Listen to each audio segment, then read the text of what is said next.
No, I am not clickbaiting. I am not rage baiting. I am reporting on something that supposedly happened in Gamescom. However, it might sound like rage bait and clickbait because it's something that I've kind of been alluding to since April. Actually, it's something that's been on the back of my mind for a couple of years, and it's that no matter what happens, the only focus that Nintendo has right now is to continue the success of the Nintendo Switch 1 by remaining a company that primarily focuses on those Switch 1 units that are already out there, because realistically speaking, they don't want to make a little bit of money on hardware sales for the Switch 2, they want to make a lot of money on software sales for the Switch 1. And the Switch 2, which is effectively the Switch Pro, is clear proof that Nintendo fans are still very much living in 2017, with a small percentage of them reaping the benefits from the updated hardware that matches with consoles from 2016 and before. According to John from Digital Foundry, they went around speaking to different third-party developers and trying to figure out the situation with the games that are coming to the Switch 2. Because obviously, as you know, outside of a couple of games, most of them have been absolutely awful performance-wise. Okay, calling it absolutely awful is me doing a little bit of rage bait, but you know, it's a $500 console and you're getting $350 performance. Like, the performance is not terrible, it's the Nintendo experience, where,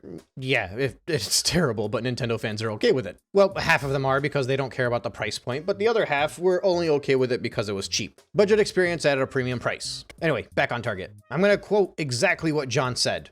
Nintendo seems to be almost discouraging Switch 2 development to some degree. Where I've spoken with plenty of developers where they were either told that their game, they should just ship it on the Switch 1 and rely on backwards compatibility, there's a lot of developers that are unable to get Switch 2 dev kits. We talked to a lot of devs at Gamescom this year, and so many of them said the same things. They want to ship on Switch 2, they would love to do Switch 2 versions, they can't get the hardware, it's really difficult right now. Folks, need I remind you, it has been 8 years since the last Switch was released. Shortages ended a very long time ago. And furthermore, given all of the leaks that we've seen over the past few years, it's pretty confident to say that the Switch 2 was made around 2021 or 2022 at the latest. At the very least, it was there on a manufacturing level where people could design around those games. Just like it's probably pretty clear that people have been working on PlayStation 6 games at least this year, if not, last year or the year before. And we know that Nintendo has been sitting on Switch 2s for a very long time because they were able to stockpile more Switch 2 units available for launch than any other company has done in history, by at least 5 or 6 times as many units if reports are to be believed, reports from analysts. So then I gotta ask,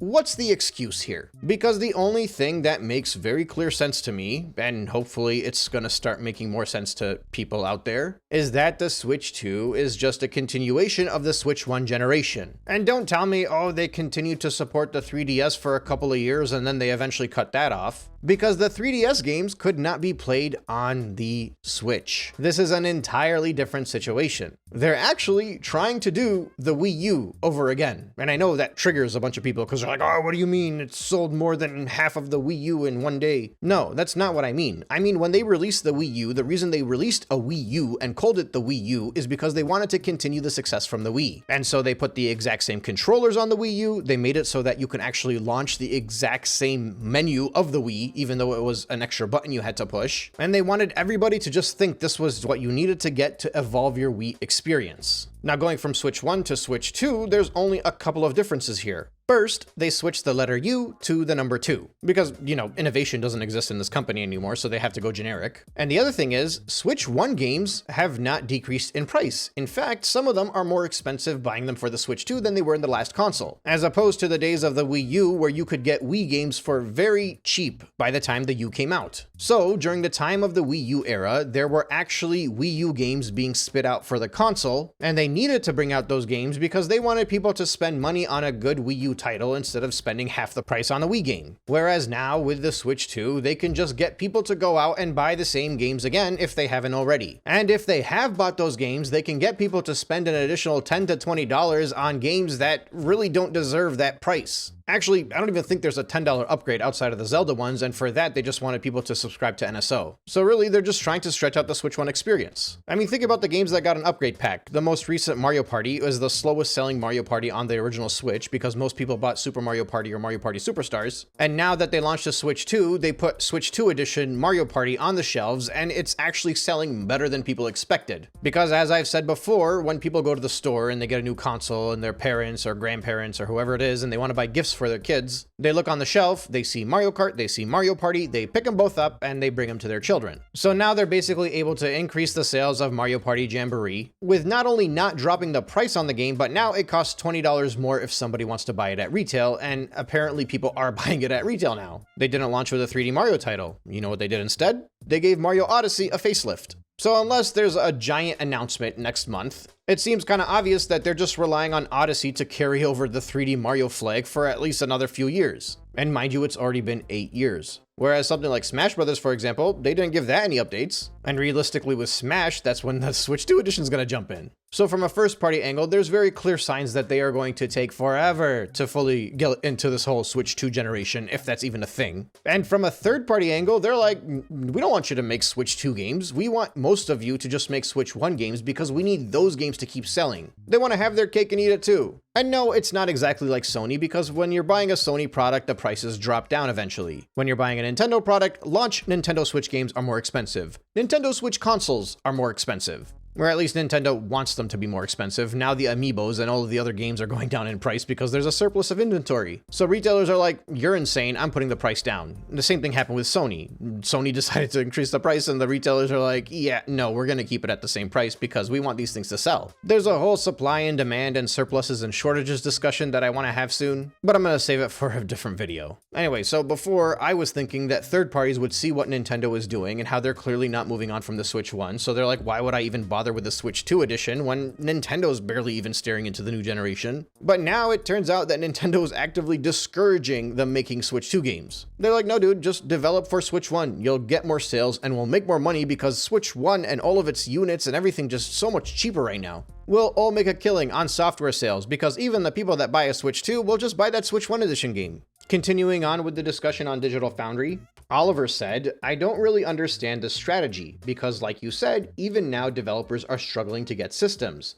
And I know that some months ago when we're, hearing things through the grapevine and talking to people, there were some weird exclusions with some big developers struggling to get kits for games, from what we've heard.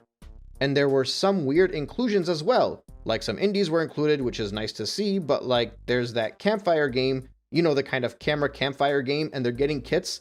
And some big developers, on the other hand, who develop like AAA stuff, aren't necessarily in the pipeline for their kits. Dude, it's a crapshoot. Like, I'd love to continue to discuss about how Nintendo Switch 2 is going to be a strong first-party title because all Nintendo consoles are first-party first. But at this point in time, pretty much all of the games that have been released or are going to be released very soon are not Nintendo Switch 2 games. Not exclusive, at least. So it's not even like, oh, the Nintendo Switch 2 is going to be another typical Nintendo device where they have strictly first-party games and that's what pushes the console. No, it's more like the Nintendo Switch 2 is just going to have Nintendo Switch 1 games through the rest of its life. And then people want to compare it to the consoles that just came out back during the pandemic where there were shortages. And they want to talk about how high development costs are and how long it takes to make games. And yeah, that's a cute narrative, but that narrative only works on the high-end stuff. You want to tell me Forza Horizon and Mario Kart World took the same type of intense level of development time and money? You're making PS4 Pro games. Those were coming out in 2016, where games were coming out much quicker. And PS4 Pro is a higher-end benchmark. It's weaker than that. Nintendo is getting all of the benefits and excuses that the bigger guys get to use.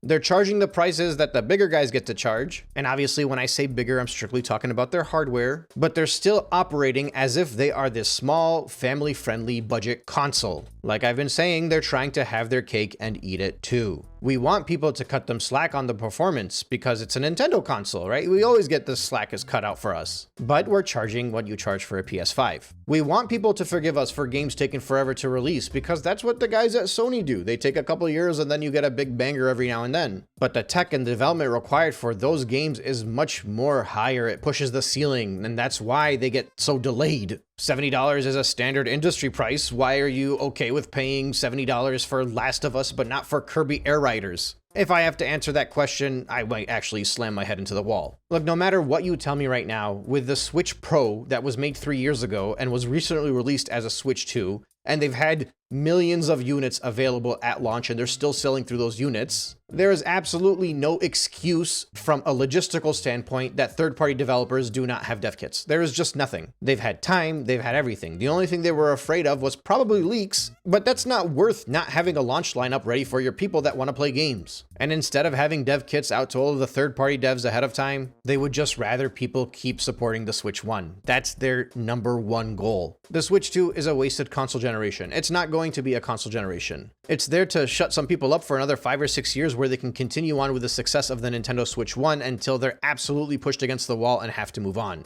And at this point, I don't even think I care that much, because there is nothing on the Switch 2 that's actually legitimately even intriguing me anymore. All of the hype I had, all of the FOMO, even Donkey Kong Bonanza, I don't even care that much anymore. At this point, I'm more excited for the inevitable downgraded ports that they release on the Switch 1, because once they see how much better the Switch 1 edition versions of these new upcoming releases are doing, they'll definitely release a 3D Mario and give people a downgraded port to play on the Switch 1. And if it performs worse, that's fine. It's a 7-year-old console. I expect it to perform worse. What I don't expect to perform with frame stutters and hiccups all around the entire experience is a $500 console with $80 games, and a few $70 ones in there as well. And no, that's not misinformation. The console is not $450. It's $500 and Mario Kart is a pack-in title. There are no non-bundled consoles out there, therefore it's a $500 console that includes Mario Kart. And in that case, Mario Kart is actually properly priced at $50, which is the value that you're getting from the game. And the $80 games, this whole idea that only Mario Kart World is an $80 title, that's false because #1, like I said, Mario Kart World, most people bought it for $50. It's not worth $80. And #2, there are currently more Switch 2 edition games titled at $80 than there are games that are released for the Switch 2 that are titled at $70. So the games are $80. And even if you think that is incorrect, at $450 and $70, I still have those same high standards. But with the Switch 1 edition games, I'm probably going to be okay with it. And I am looking forward to all of the support that the Switch 1 is going to be getting over the next decade, because unless something drastically changes with Nintendo, there is no way we're going to be moving on from the Switch 1. The Switch 2 is just put out there to silence some people, give them like 2 or 3 games, and maybe that'll keep them quiet. Everything else is going to be Switch 1 going forward. And I'm completely okay with that because I love my Switch 1. The OLED is great, and then my modded Switch is also great, and that'll be very useful going forward. And if push comes to shove, I can always buy a game used. But anyway, that's all I got for right now. Thank you for listening. I'll catch you on the next one.